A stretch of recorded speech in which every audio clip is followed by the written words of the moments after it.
வணக்கம் மக்களே, welcome to the fences show. இன்னைக்கு நம்ம பார்க்க போகிறது நோ எஸ்கேப் ரூம் அப்படின்ற ஹாலிவுட் மூவியோட ரிவ்யூ. இந்த படம் பார்த்தீங்கன்னா நெட்ஃப்ளிக்ஸ் ஓடிடி ஆப்ல அவைலபிளா இருக்கு, தமிழ் டப்பிங்லையுமே அவைலபிளா இருக்கு.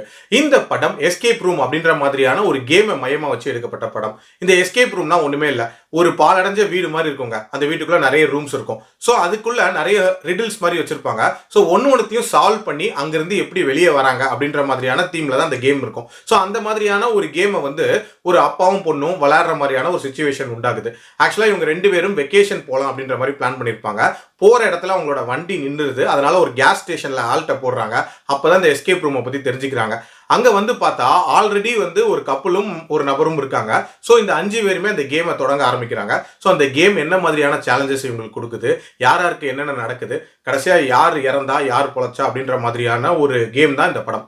இந்த படத்தோட பாசிட்டிவ்ஸை பொறுத்த வரைக்கும் எனக்கு முக்கியமான பாசிட்டிவா படுறது அந்த எஸ்கேப் ரூமை டிசைன் பண்ண விதம். பார்க்கறதுக்கே ஒரு மாதிரி பயங்கர வியர்டா தான் இருக்கும்.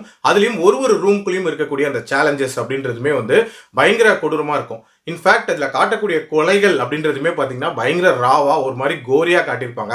அதுவே வந்து கொஞ்சம் டிஸ்டர்பிங்காக இருந்துச்சு. ஆல்சோ டுவர்ட்ஸ் தி எண்டு அது கஷ்டப்பட்டு எப்படி அவங்க எஸ்கேப் ஆகுறாங்க அப்படின்ற அந்த போர்ஷனும் ரசிக்கிற மாதிரி தான் இருந்துச்சு. அண்ட் முடிச்ச விதம் அதுவுமே வந்து ஒரு விதமான டு பி கண்டினியூட் மோட்ல முடிச்சிருப்பாங்க. அந்த லாஜிக் அப்படின்றதுமே இன்ட்ரெஸ்டிங்காக இருந்துச்சு. டியூரேஷன் வைஸ் பார்த்தீங்கன்னா ஒரு 1.5 மணி நேரத்துக்குள்ள முடிஞ்சிற மாதிரியான ஒரு படம் தான், ஒரு குயிக் வாட்சா பார்த்துடலாம். பட் பிரச்சனை என்ன அப்படின்னா இந்த படத்துல மெயின் கேரக்டர்ஸ்க்கு என்ன ஆச்சு அப்படின்றத காட்டியிருப்பாங்க. பட் மற்ற கேரக்டர்ஸ்க்கு என்ன ஆச்சு, உண்மையிலேயே அவங்க இறந்துட்டாங்களா இல்ல அவங்க சபிக்கப்பட்டாங்களா பேயா மாறினாங்களா, இது எதையுமே பெருசா காட்டியிருக்க மாட்டாங்க. ஆல்சோ இந்த கேம் எதனால நடக்குது அண்ட் உண்மையிலேயே இந்த கேமை டிரைவ் பண்ணக்கூடிய அந்த நபர்கள் யாரு அப்படின்ற அந்த டீடைலிங் அப்படின்றதுமே இருக்காது. ஒரு விதமான அறகுறையான ஒரு ஹாரர் த்ரில்லர் அப்படின்ற மாதிரி தான் இருந்துச்சு. ஸோ அதனாலே ஒரு ஃபுல்ஃபில்மெண்ட் இந்த படம் பார்க்கும்போது இல்லவே இல்லை. ஆல்சோ ஹாரர் சீன்ஸ் அப்படின்றதுமே பெருசா பயமுறுத்துற மாதிரிலாம் இருக்காது. ஸோ நார்மலா பார்க்குற மாதிரி தான் இருக்கும்.